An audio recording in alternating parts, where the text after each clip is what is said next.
Welcome to SuperEgo, my friends. You ready to have a fun time tonight? Yeah! Second anniversary! Second anniversary of our performing of the comedic arts in this very room. But on this special occasion, I must ask myself, really, jokes? Is there nothing more? Jokes so crass and transitory and trivial? Now, I've been talking with my partner, and I'm very sorry to say that it is time for us to leave the so-called comedic arts, perhaps with a bit of fondness in departing, and embark on something more important, literature. So I'd like to ask you to please help me welcome to the stage a poet, artist, writer, and playwright reading her original fiction for us, Madame Michelle Dabrowski.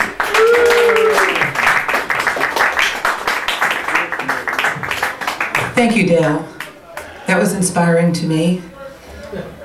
Embarking, as it were, on a new journey that I hope we can embark on together. I hope you'll indulge me this little bit of prose that I put together for the occasion. Yeah. Thank you.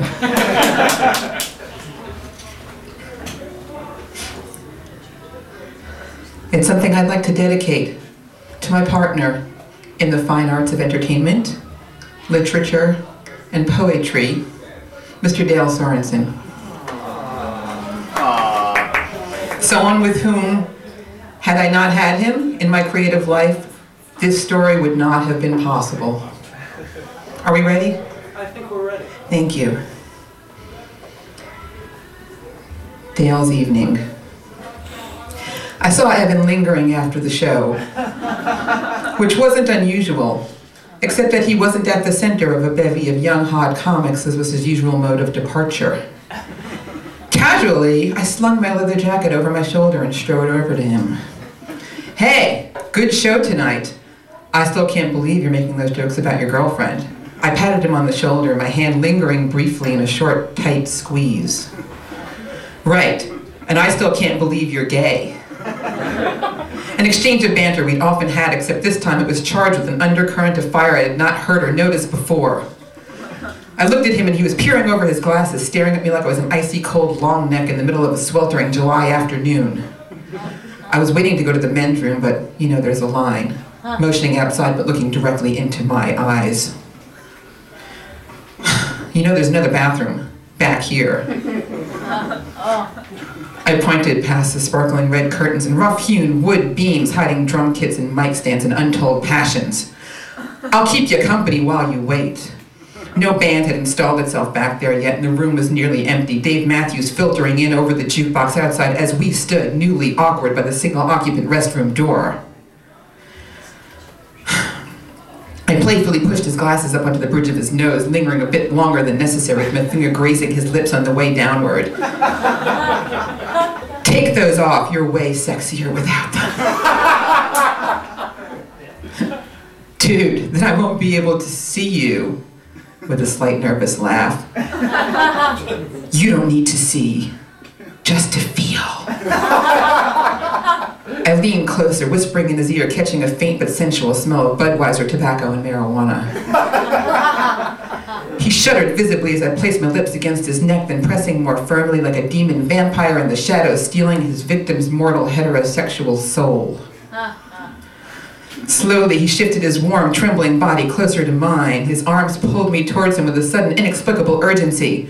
The growing presence under his work pants unmistakable, relieving the trousers of any pleats they may have had. I pressed my body back into his, bulging jeans against swelling cotton twill. Quickly, I unbuttoned my striped shirt, rumpled and smelling faintly of cheap beer like the lounge itself. I wrapped my large arms around his shorter, stouter, but undeniably manly frame. I felt his knit tie, soft but scratchy, rubbing against my bare, heaving chest. A clashing stream of hot, invisible breath rose from our lips as our faces approached, gently fogging the glasses in the semi-darkness. I pushed him roughly against the bathroom door. As we tumbled inside, wrapped in a tense, strong embrace, I kicked the door closed. Wow, stubble really does tickle. Do you mind? His searching tongue gave me the answer I wanted. I'd not been kissed with such urgency in years, and my breath was literally stolen as his soft, strong lips clamped down over mine.